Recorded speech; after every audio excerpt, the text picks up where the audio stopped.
Bapa kami di surga, Tuhan kami Yesus Kristus, bersyukur karena Tuhan begitu baik dalam kehidupan kami. Bersyukur oleh karena setiap langkah kami disertai oleh Tuhan hingga sampai pada hari ini. Kami percaya semua oleh karena campur tangan kuasa Tuhan. Bahkan di pagi ini pun kami dapat kembali berkumpul di hadapan Tuhan melalui gerejamu, melalui rumahmu ini. Semua karena Tuhan punya rencana, semua karena Tuhan punya urusan kepada kami pribadi lepas pribadi. Dan kami pun yakin serta percaya bahwa dalam setiap kebenaran firman Tuhan yang sebentar lagi akan kami pelajari bersama-sama, ada maksud, ada tujuan Tuhan untuk menjadikan hidup kami semakin hari semakin baik, semakin hari semakin memberkati, dan semakin hari semakin menyenangkan hati Tuhan. Tolong mampukan kami Tuhan untuk memahami dengan hati yang bersih, dengan pikiran yang jernih, supaya tidak terlewatkan sedikit pun berkat Tuhan, arahan Tuhan, teguran Tuhan melalui kebenaran firman ini kepada kami semua. Dan hamba-Mu yang jauh dari sempurna ini hanya mengharap kuasa yang daripada Tuhan. Engkau memakai bibir, lidah, hati, pikiran hamba-Mu. Engkau yang memampukan hamba-Mu dan menyempurnakan segala kekurangan dari hamba-Mu ini. Sebab hamba-Mu ini lemah, dan biarlah Engkau yang maha sempurna yang akan menyempurnakan segala sesuatunya. Kuasai hati kami semua, kuasai pikiran kami, kuasai ruangan ini, kuasai anak-anak kami, kuasai sekitar gerejamu ini, dan biarlah nama Tuhan dipermuliakan. Terima kasih Tuhan, terima kasih Yesus. Dan hanya dalam nama-Mu Tuhan kami Yesus Kristus, Tuhan dan Juru Selamat kami yang hidup, kami berdoa, kami mengucap syukur, dan kami nyatakan siap untuk menerima kebenaran firman Tuhan. Haleluya, haleluya, amin. Shalom, shalom, selamat pagi, sehat, puji Tuhan. Bulan Mei,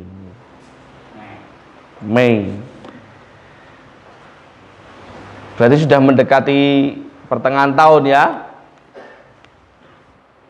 Piye? Krasane abot enteng? Hah? Sudah hampir 5 bulan dijalani? Biasa saja? Ora ono bedane? Abot? Tambah abot? Iya. Tambah susah? Ya. Tambah semangat atau tambah ngelokro?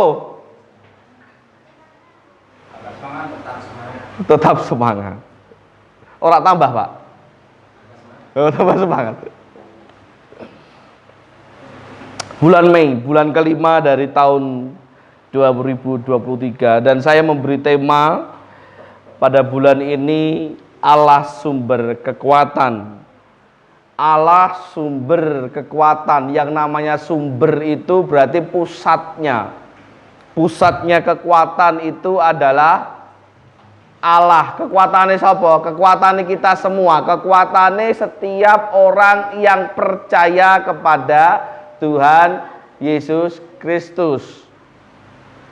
Karena Allah itu Allah yang Immanuel, Allah yang menyertai kita. Maka sudah pasti sumber kekuatan itu datangnya dari Tuhan. Maka seberat apapun hidup kita, ya pada akhirnya kembalikan kepada Tuhan. Kalaupun ada yang merasa makin hari makin berat, ya aku ya percaya memang donyone lagi koyo ngene. Rupanya lepas dari pandemi tidak lantas membuat umat manusia menjadi lebih baik, lebih tentram, lebih nyaman. Karena ya begitulah kehidupan. Setiap hari selalu ada tantangannya sendiri. Makanya firman Tuhan tegaskan kesusahan hari ini cukup untuk hari ini. Artinya esok ada kesusahannya lagi. Gitu loh. Dan hal itu akan terus terjadi secara alami terus menerus sepanjang kita hidup di dunia, selama manusia masih diizinkan oleh Tuhan menempati hidup di dunia yang disebut dengan bumi ini. Akan selalu mengalami permasalahan, dan itulah hidup. Gitu loh. Itulah hidup. Semua manusia akan mengalami masalah. Dan seperti yang pernah saya katakan bahwa masalah itu akan selalu berat bagi yang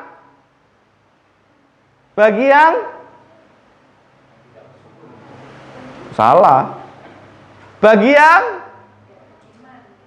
salah. Bagi yang salah, ya merasakannya, sing ngalami, sing jalani. Beriman tapi lek rak nglakoni yo ora rasa susah. Ya toh? Do sambat panas. Saya orang beriman tidak akan mengalami rasa panas. Ning jero kamar asenan, ya jelas ra ngalami. Jadi bukan persoalan imannya. Itu benar, tidak sepenuhnya salah, tetapi yang tepat adalah masalah itu akan selalu berat bagi mereka yang merasakannya, yang menjalani. Maka kadang ada banyak, saya katakan banyak orang yang suka nyinyir, mengomentari masalah, mengomentari hidup orang lain. Tadi siapa saya bilang berat? Mbak Ramini ya? Masalah berat. Mesti ana wae ora sing malah abote uripmu ki sepiro. Cek abot uripku lah ngejak kere-kerenan to. Kowe jek mending, iki kaum mendang-mending. Jek mending lah aku loh. Nggak bisa kita bandingkan. Kalau dibalik masalah kita yang kamu anggap berat, yang kita anggap berat, kalau itu yang jalani orang lain, belum tentu berat. Dan pasti tidak akan seberat yang kamu alami ketika dipandang oleh orang lain. Hal-hal ngono tok aku ya iso, ya rong karuan. Karena setiap orang punya porsinya masing-masing. Ya ibarat dengan makan, Anda dan saya itu porsinya beda. Ini bukan masalah umur, ini bukan masalah selera, bukan masalah menu, tapi masalah porsi. Ya pada ini jenengan jangan bandingkan saya dengan Pak Repto, dengan Pak Bayu. Wong mbok sing nyenengne kaya aku lho, maem sing akeh. Ya ndak bisa. Dari semua takaran lambung saya nggak segitu. Gitu loh. Pun saya tidak bisa dengan mudah berkata, Pak Repto jenengan lek maem kakean gak apik kesehatan. Gak bisa. Kebutuhannya Pak Repto segitu. Kebutuhannya Pak Bayu, Pak Batiar dan jenengan beda-beda. Setiap kita punya porsi masing-masing gitu loh. Setiap kita punya porsi masing-masing di dalam menghadapi termasuk yang namanya masalah. Masalah akan selalu ada dalam hidup setiap orang, semua umat manusia. Namun yang membedakan adalah bagaimana setiap orang menyikapi masalah itu. Bagaimana setiap orang di dalam menghadapi permasalahan itu. Ada dua bagian orang, ada dua kelompok kalau mau dikelompokkan. Saya menulis di sini. Yang satu menghadapinya dengan tenang dan fokus untuk menyelesaikannya. Tetapi kelompok yang lain, sebagian orang yang lain ketika menghadapi masalah, yang didhisikne apa? Sing didhisikne apa? Lek wong Kediri ngarane peh. Bayuh. Peyuh. Apa? Ngeluh. Sing didhisikne mengeluh.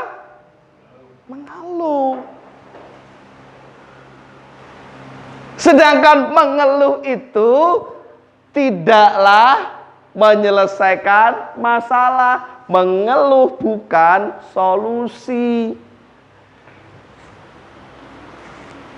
Apa itu kan reaksi yang normal, reaksi yang wajar. Iya, ada yang namanya hal-hal itu, ada banyak hal itu yang memang wajar, tetapi tidak dapat dibenarkan. Ya loh?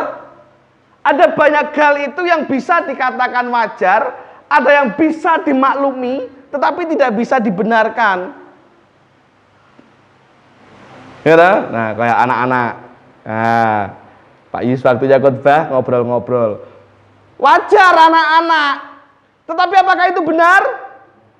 Apakah itu benar? Tidak bisa dibenarkan. Waktunya di gereja ya fokus kepada ibadah. Walau anak-anak sekalipun, lupa namanya anak-anak lah piye? Ya tugasmu sebagai orang tua mengajarkan, mendidik, membiasakan mereka. Gitu loh. Apalagi yang wajar tapi tidak bisa dibenarkan.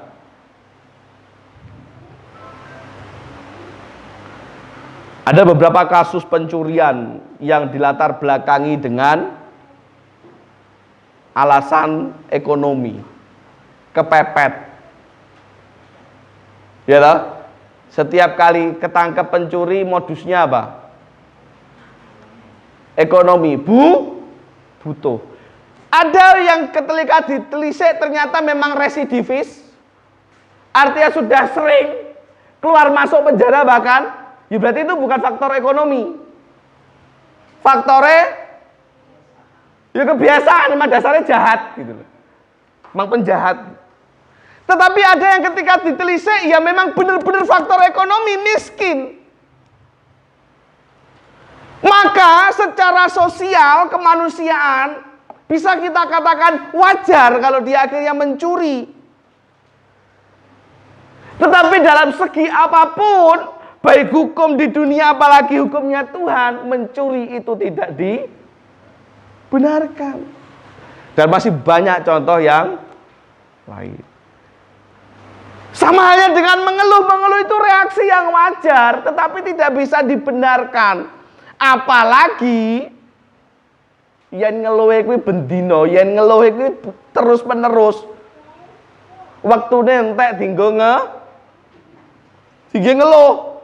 Mem bendina mung papeh-papeh tok wae. Apapun ya papeh-papeh, udan ya peh ya mene wis udan.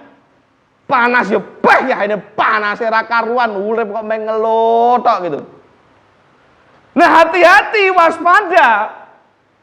Kalau itu sudah menjadi bagian kebiasaan kita, menjadi habit, menjadi suatu yang biasa kita, menjadi bagian dalam hidup, mengeluh itu hati-hati. Karena kalau kita membaca dalam kitab Bilangan, mari kita buka dalam kitab Bilangan.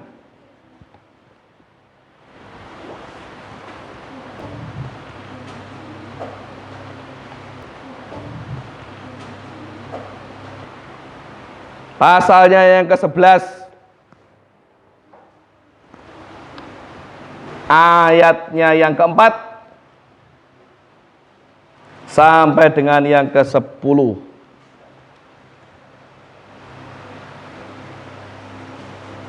Namun, Bilangan pasal 11 ayat 4 sampai dengan 10.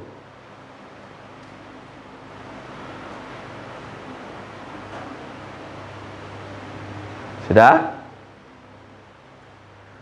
Mas Kia sudah ketemu? Bacakan Mas Kia.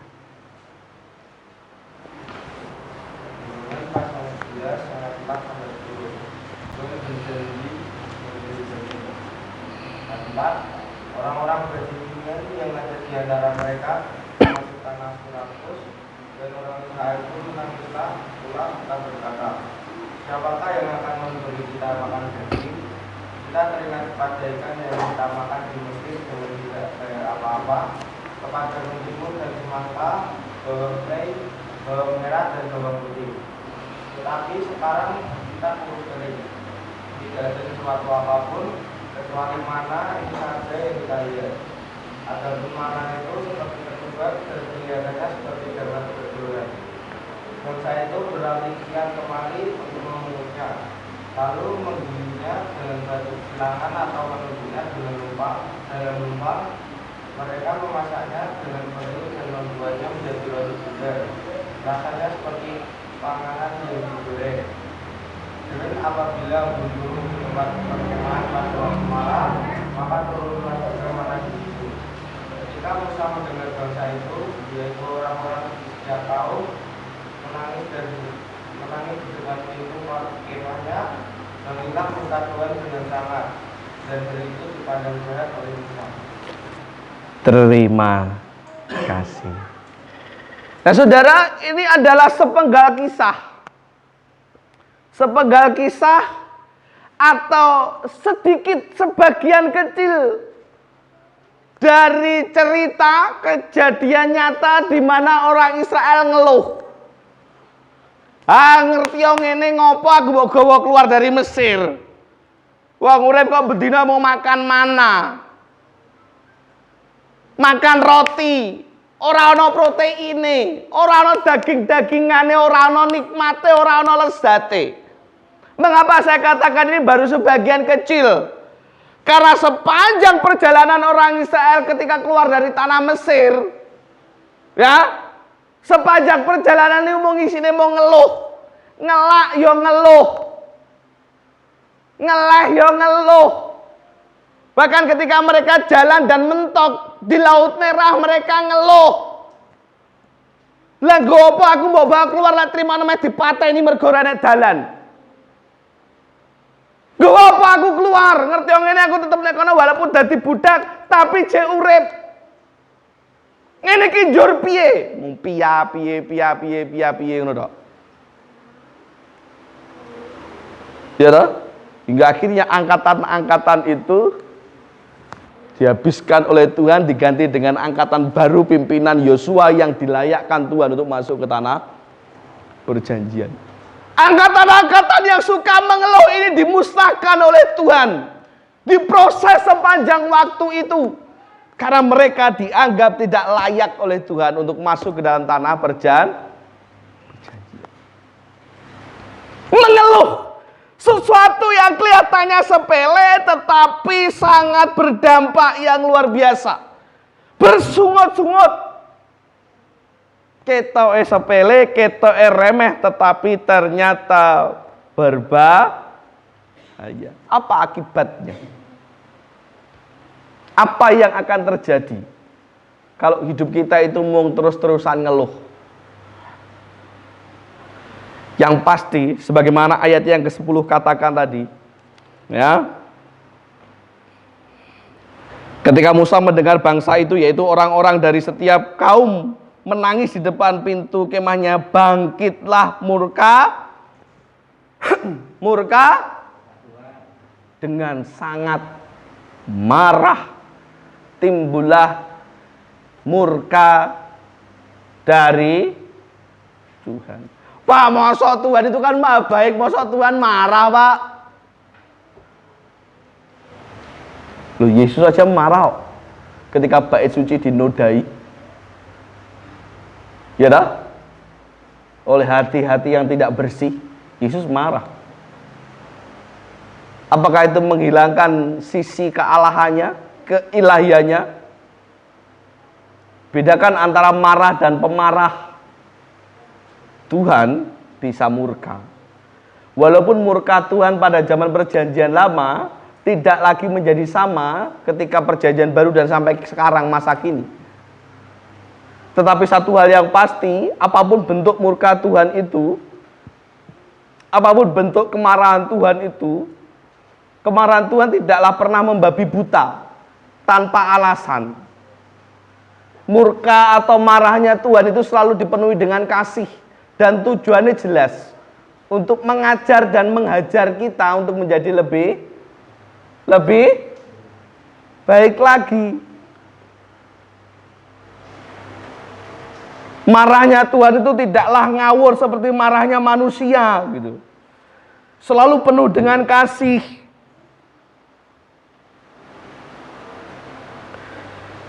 Sebab itu marahnya Tuhan itu akan senantiasa mendidik dan mengingatkan kita supaya menjadi lebih baik. Maka jangan heran jika hidup kita atau hidup orang-orang di sekeliling kita menjadi sering mengeluh, yang terjadi malah semakin menambah banyak masalah.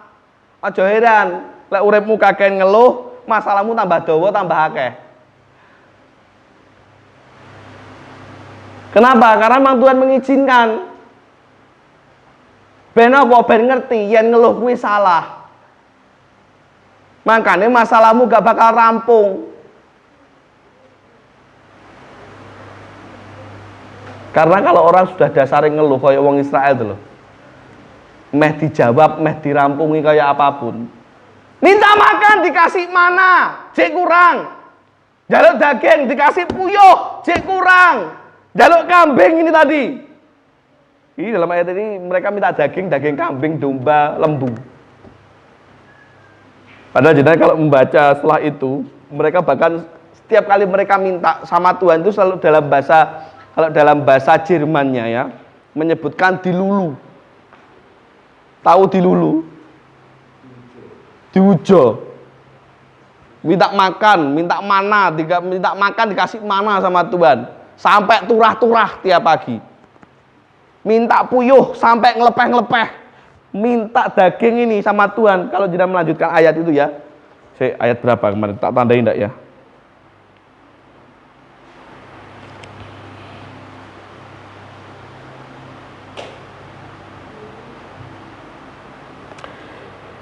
Ayat 19. Bukan hanya 1 hari kamu akan memakannya, bukan 2 hari, bukan 5 hari, bukan 10 hari, bukan 20 hari, tetapi genap sebulan lamanya sampai keluar dari dalam hidungmu dan sampai kamu muak karena kamu telah menolak Tuhan yang ada di tengah-tengah kamu dan menangis di hadapannya dengan berkata, untuk apakah kita keluar dari tanah Mesir? Dilulu sampai keluar dari hidung, diibaratkan seperti itu. Sampai muntah-muntah, sampai muak, sampai sak blengermu dilulu sama Tuhan. Saking jengkel kali ya. Karena dikandani bolak-balik ora kena. Panggah ngeluh, jaluk ngene panggah ngeluh, jaluk ngene turuti ngene tetap ngeluh. Dilulu akhirnya sama Tuhan. Maka mari kita bersama-sama hidup dengan penuh syukur. Nikmati saja setiap proses. Nikmati saja setiap masalah, Pak, masalah kok dinikmati. Ya harus. Daripada mbok keluhne selesai ora. Tuhan tidak berkenan. Kalau mengeluh bisa membuat masalah kita, masalah jenengan jadi selesai, ya mengeluhlah. Tapi sepanjang saya hidup, sepanjang saya belajar Alkitab, tidak pernah saya melihat orang yang mengeluh masalahnya selesai, orang yang mengeluh uripe sukses. Tidak ada. Orang yang ketika sakit mau ngeluh, aduh, mau udah, terus mari dewe, ora enek. Ya, Bripto itu ketika jatuh itu tangannya patah itu sakit enggak, Bu? Aduh enggak, Bu? Aduh. Ya memang sakit kok, ya aduh gitu. Mari dewe ra, Bu? Terus diobat nih toh. Njajal lek mau diobat nih. Aku tak fokus karo aduh, ora mari-mari. Ora mari-mari. Enggak ada ceritanya orang ngeluh itu masalah jadi selesai, jadi beres, itu enggak ada. Yang ada Tuhan tidak berkenan, yang ada masalahmu akan diizinkannya, dibiarkannya menjadi semakin besar. Sing ngono lek Bripto mung aduh diperiksane ora gelem karena nyuwun sewu, saya itu kadang rada trenyuh, rada bukan jengkel ya, tetapi rodok ndak tahu kudu piye ketika ada orang yang sudah tahu sakit ning diperiksane ora gelem mboten purun. Padahal ya BPJS ya gratis. Di Semarang difasilitasi ada yang namanya program UHC. Dan delalai loh ya, delalai. Kebetulan kebanyakan orang sepuh konprekso angel neng lek loro, aduh itu. Rasanya pengen gitu loh saya ngomong. Lek ra gelem diperiksane rasa aduh. Gitu loh. Rasa ngeluh. Lek ra gelem diperiksane loh ya. Rasa ngeluh. Ya kan itu yang mbok minta gitu loh. Lah piye gak diminta wong dikonprekso ndak gelem kok. Ya aja ngeluh gitu loh. Gitu loh. Yang terjadi apa? Tambah keple kalau nggak diperiksa nih, betul toh? Ya patahnya itu, lek ora disambung meneh. Nah, wong disambungnya butuh proses waktu lama untuk bisa pulih, urung sampai pulih tenanan tiba meneh tugel dure malahan. Aduh meneh ra? Iya. Ning ya preksa, makane wis iso goreng-goreng meneh. Jajal ora preksa. Ayo mau ngadu-adu tok wae nang omah. Nggak akan beres, yang terjadi malah semakin memburuk. Nah, saiki iso guya-guyu. Itu loh. Ya, jadi urip rasa kakek ngeluh, yang terjadi akan justru menimbulkan murka Tuhan. Yang terjadi Tuhan nggak seneng malah dibiarkan masalahmu semakin besar. Sampai kita benar-benar sadar bahwa ada kuasa Tuhan yang bisa kita andalkan. Gitu loh. Sampai kita bersadar, uripmu mlakumu kuwi karo karepe Gusti ora karo karepmu dhewe. Mongko lek dikandani Gusti Yesus, lek dikandani Gusti Allah manuta. Wis ora manut ketika tiba mengoda-adu, sing mending ya Pak, mending ya kecil oda-adu, nyalahke. Wis kakean ngeluh nyalahke. Mlaku duwok nyandung kursi. Waduh, gara-gara patung iki kayak kursine kene. Wong mripatmu sing ra nyawang lek mlaku kok nyalake kursi kayak dek mau meneng nek kono. Nyalake wong liya. Sopo dele mejone kene? Lah mejo ket mau nek kono kok. Kan gitu toh? Apa masalah akan selesai?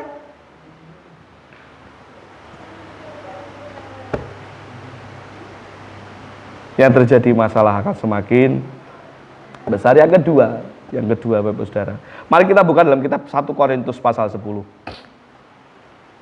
Ini akan lebih saya membuat dua bagian besar aja sebagai garis besarnya. Yang pertama akan membangkitkan murka Tuhan. Yang kedua ini akan kita ambil dari kitab 1 Korintus pasal yang ke-10.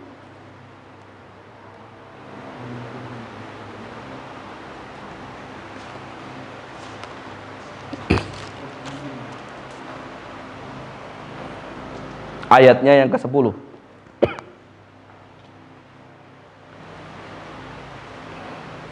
Yang dek mau anaknya saiki mamae minta tolong dibacakan.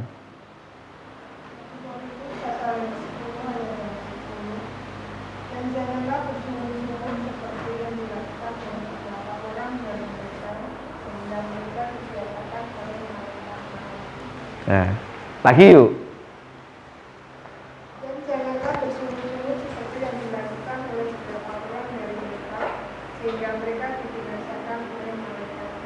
Nah, terima kasih. Dan janganlah bersungut-sungut sehingga dibinasakan oleh koprak luwih ngeri. Bersungut-sungut mengeluh itu bisa mendatangkan maut. Mosok toh, Pak? Mari kita pahami lebih luas. Saya percaya orang terus wong bareng ngeluh terus mati. Karena maut selalu diidentikan dengan kematian. Khususnya kematian secara fisik. Tidak selalu seperti itu. Tetapi yang saya percaya begini Bapak Saudara. Mengeluh akan menimbulkan maut itu iya. Tapi tidak selalu berupa kematian secara fisik. Tapi ingatlah bahwa setiap keluhan kita itu akan mematikan semangat kita. Yang mati ora mung fisik, sing iso mati ora mung fisik, tapi semangatku iso mati, dadi tambah nglokro. Ora semangat sembuh, tetapi malah nglokro. Karena apa? Ngeluh. Apalagi yang mati. Apalagi yang dimatikan karena mengeluh. Masa depanmu ya jadi mati. Kesuksesanmu ya jadi mati. Harapanmu di dalam Tuhan ya jadi mati. Dan bahkan mematikan jalannya kuasa Tuhan dinyatakan dalam kehidupan kita. Tuhan yang tadinya mau memberkati, Tuhan yang tadinya mau menjawab doa, gagal, atau dengan sengaja kita gagalkan. Karena apa? Karena apa? Rencana Tuhan baik kepada bangsa Israel. Mereka dikembalikan, bahkan disediakan ke tempat perjanjian yang lebih enak. Karena begitu mengasihinya Tuhan kepada bangsa Israel. Umat yang dikasihi, umat yang paling dikasihi oleh Tuhan. Tetapi semua itu menjadi gagal. Karena apa? Kakayan sambat. Dan sekali lagi angkatan-angkatan itu diputer-puter nih sampai 40 tahun. Sampai semuanya mati kabeh angkatan sing ngeluh itu tadi. Angkatan sing kakayan sambat itu tadi. Diganti angkatan-angkatan yang baru yang luweh kena di toto, luweh kena dikandani. Walaupun ya enggak api-api banget. Bahkan sampai hari ini orang Israel itu dablek, ngeyel. Ya emang itu watak, karakter, ciri khasnya mereka. Ada banyak hal yang dimatikan, ada banyak hal yang dengan sengaja kita matikan. Ketika kita hidup penuh dengan mengeluh, tidak harus secara fisik. Semangat kita yang matikan sendiri. Peluang-peluang kesuksesan kita, kesempatan-kesempatan kita sendiri yang matikan. Karena apa? Ngeluh.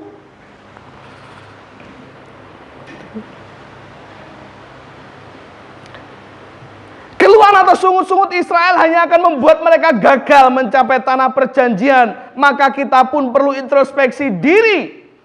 Apakah atau jangan-jangan atau gek-gek kalau doa kita belum terjawab, kalau rencana kita, harapan kita kok ya rak tercapai, kok ya rak sukses, urip kok seperti jalan di tempat, introspeksi diri. Gek-gek. Jangan-jangan kakean dosa, kakean ngeluh. Kakean dosa. Yo itu yo, tapi kan temanya kan tentang mengeluh.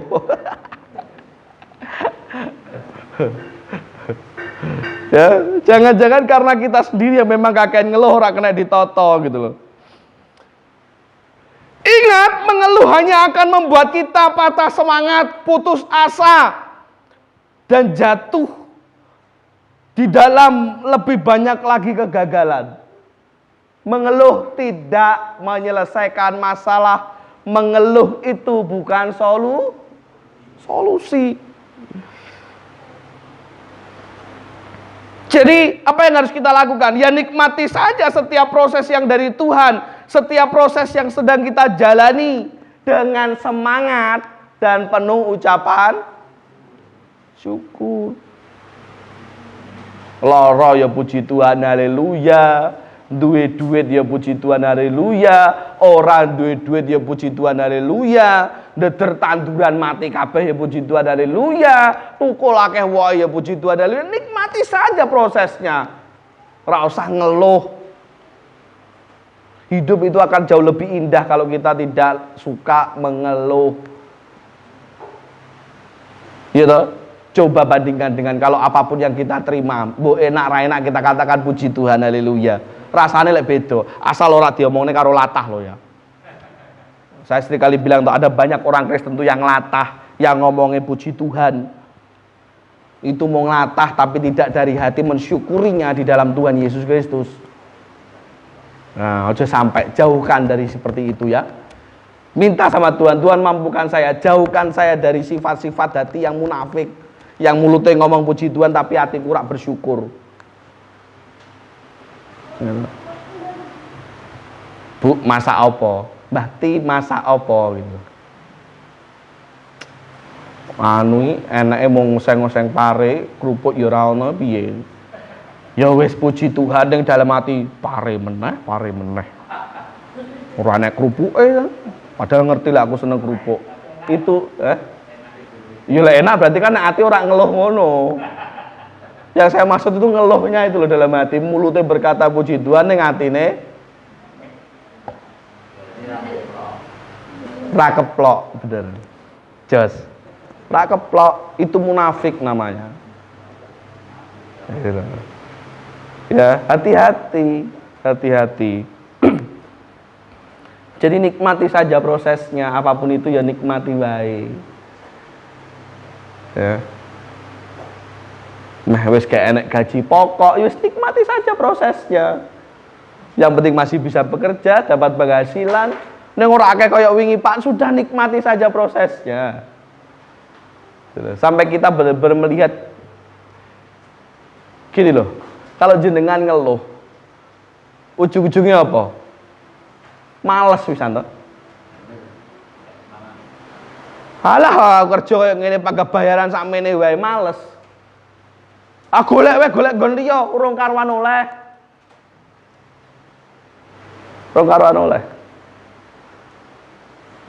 Saya beberapa waktu lalu ketemu dengan kawan lama yang bekerja di mana itu Jalan Suratmo yang kiri jalan kalau dari sini toko pabrik buah, gudang buah kiri jalan. Saya punya kenalan sana. Dari dia bujang sampai dia sekarang sudah menikah. Kemarin ada satu waktu kami ketemu lagi, cerita lah, ya enggak tahu kenapa kok tiba-tiba mengarah ke situ. Intinya dia bercerita bahwa sekarang sudah beda. Kan saya tanya, saya tanya, suwi tenan ya kok ya betah awakmu kerja nek kene, saya bilang gitu.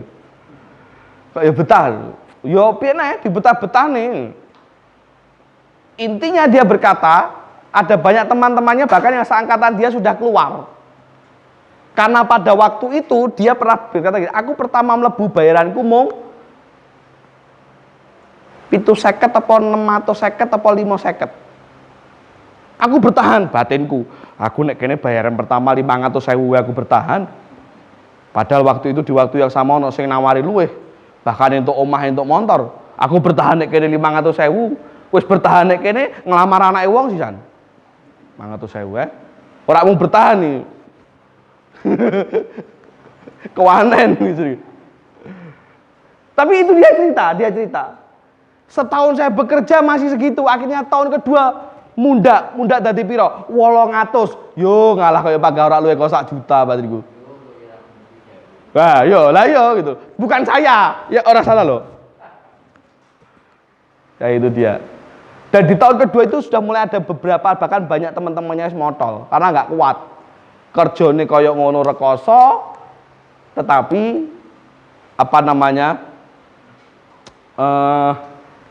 bayarannya tidak sepiro. Berjalan tahun ketiga, tahun keempat, mulai mendrip usaha nih. Makin banyak yang keluar. Karena bayarannya gajinya ora pasti. Wes pokok ya namanya perusahaan mau kolem ya gimana ya kan? Serba galau toh. Keluar, Pak. Setelah mereka keluar, tiba-tiba datang investor baru, mengambil alih semua itu, dan dia katakan, alhamdulillah, gajiku saiki di atas UMR. Bahkan dia bilang, dulu yang tidak ada bonus tahunan, ini di luar THR ya, sekarang dapat bonus tahunan. Setelah sekian tahun itu dia menjalani. Artinya apa? Intinya apa? Wong ini rasa kakek ngeluh, wong lek ngeluh, ora trimo, ora bersyukur, yang terjadi oleh apa-apa. Teman-temannya yang keluar itu saya do gelo jare ini, bingung mau masuk lagi. Satu, rong karwan ditompo karena bagiannya pasti sudah ada yang menempati. Ya toh? Yang kedua, kalaupun dia mau datang lagi ke sana, ya mulai dari nol lagi. Ojo berharap sama dengan orang ini yang sudah bertahan dengan setia dan loyal.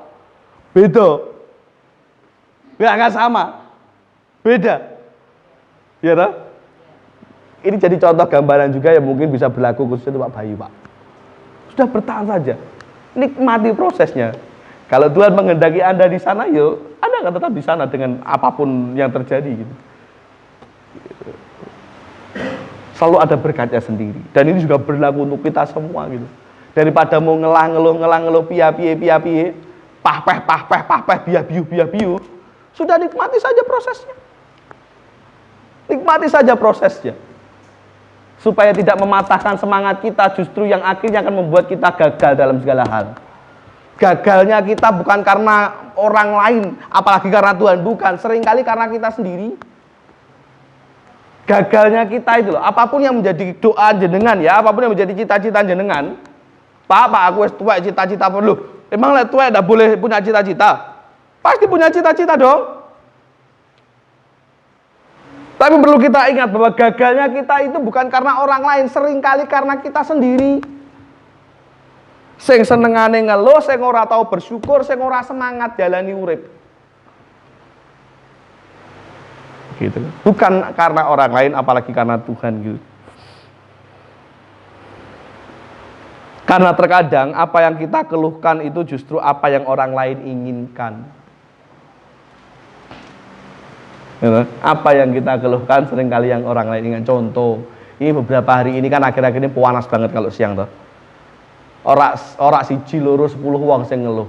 Hampir wong sak Indonesia ngeluh. Ya toh, sosial media itu rame. Statusnya panas.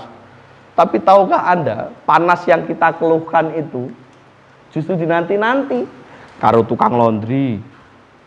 Ya toh, bakul kerupuk apa jenenge? Apa mentahan itu apa namanya? Hah? Mentahan itu namanya apa? Lek nek Kediri ngomongnya apa, Mah? Mentah, kerupuk mentah. Krecek, kok krecek apa? Nah, itu bawa sing jek mentahan itu. Nah, di kerupuk ora enak panas ya melingking digoreng. Tahu melingking? Lek wong Semarang ngarani bongko. Nah, kerupuk bongko lho ngubur ning ndi, Mah? Nah, karena lek Kediri bongko itu mati kan saya bilang. Lah wong kerupuk lek mati lek ngubur ning ndi kan gitu. Lek bongko ki atos itu loh, Pak, di sini, Pak. Beling. Beling gila ada kedirikin nakal kayak bocah unyang-unyangnya lorong beling mesti kayak aku gitu. Nah, beling. Lagi khotbah apa belajar bahasa lagi? Ya enggak apa-apa selingan. Ya. Seringkali yang kita keluhkan itu yang diharapkan orang lain. Jadi ngapain ngeluh gitu loh. Nikmati saja hidup kita. Ya inilah bagian berkat kita. Enak ya wong kae ya ini wis sarapan aku ora tahu jenenge nikmati sarapan gitu. Ya wis lah, wong bagiane dhewe-dhewe. Mungkin saja orang itu pagi sarapan tapi siang enggak makan bisa saja. Tapi kita siang bisa makan 2 kali malah. Iya sudah gitu loh. Maksudnya ya setiap kita punya bagian kita masing-masing, enggak perlu kita keluhkan gitu loh. Enggak usah mengeluh gitu loh. Jangan mengeluh karena yang pertama, sia-sia. Karena tidak ada solusi. Tidak menyelesaikan masalah dalam setiap keluhan. Yang kedua, mengeluh hanya akan membatasi kuasa Tuhan. Yang ketiga, mengeluh hanya akan merugikan bahkan menghancurkan diri kita sendiri. Ingat, jangan mengeluh. Sebab ada Allah yang selalu menjadi sumber kekuatan kita. Allah sumber kekuatan. ora usah ngeluh. Bersyukur, tetap semangat walau apapun yang akan terjadi. Sesuk Juli meh dadi induk, semangat lah. Ora usah ngeluh. Sesuk dihadapi sesuk. Pak kula dadi induk lek tetep rarek duit piye dihadapi bareng-bareng. Ora usah ngeluh. Gitu. Iman saya dan iman saudara sama, Tuhan saya dan Tuhan saudara sama, nggak usah ngeluh. Wis toh? Mana ada selama ini Tuhan membiarkan kita? Pernah? Gereja Kembang Harum dibiarkan Tuhan, raketang dicicil apapun itu bentuknya. Gitu.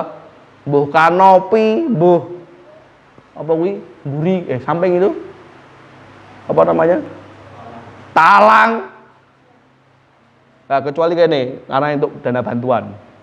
Sampai ke tanda kasih dicicil, ya ora apa-apa. Ning kan Tuhan tidak membiarkan toh. Ya sudah. Rasa ngeluh. Tetap semangat. Kita hadapi bersama-sama. Apapun itu bentuk tantangannya. Khususnya yang berkaitan dengan pelayanan kita di gereja ini. Nek masalah ndek keluargamu ya hadepono bareng anak bojomu. Hadepono dengan keluargamu bareng-bareng. Ora usah ngeluh. Kalau Anda mengeluh, bukan hanya semangat Anda yang Anda matikan, tapi semangat orang-orang di sekitarmu ki ya dadi mendelep. Gitu? Pak Eko kadung semangat duit ngeluh. Ya males akhirnya. Kepengaruh juga bisa. Bisa enggak? Bisa enggak? Bisa wae. Kan saya udah pernah bilang, wong elek ki, barang elek kuwi cepet nulare. Gitu. Lek jenengan ngeluh, itu akan membawa dampak buruk kepada sekitar Anda dan itu cepet. Lho, aja nyablek sampai nyablek awake dhewe lho, diadani aja ngeluh ngono lho. Aja nyablek sampai nyablek awake dhewe gitu lho. Loh, aja ngeluh ngono lho. Ya, jangan mengeluh. Apapun yang kita alami, jangan ngeluh. Ingat, kita punya Allah yang menjadi sumber kekuatan. Tuhan Yesus memberkati kita semua. Kita tunduk kepala dan berdoa. Terima kasih Tuhan, hamba-Mu sudah selesai berbicara. Roh Kudus-Mu yang akan memberkati, menuntun, dan membawa kami ke dalam pemahaman yang jauh lebih benar dari apa yang dapat hamba-Mu sampaikan. Hamba-Mu tidak sempurna, Engkau yang maha sempurna yang menyempurnakan segala sesuatunya. Dan kami berdoa supaya kiranya Tuhan berkenan menjamah hati dan hidup kami menjadi pribadi yang semakin dari semakin berkenan di hadapan Tuhan, menjadi pribadi yang semakin dari semakin penuh ucapan syukur, menjadi pribadi yang semakin hari semakin dapat mengontrol mulut dan hati kami untuk tidak mengeluh lagi walau apapun yang terjadi. Terima kasih Tuhan, terima kasih Yesus, dan hanya dalam nama-Mu kami berdoa mengucap syukur dan menyerahkan firman Tuhan ini ke dalam tangan kuasa-Mu. Haleluya, haleluya. Amin.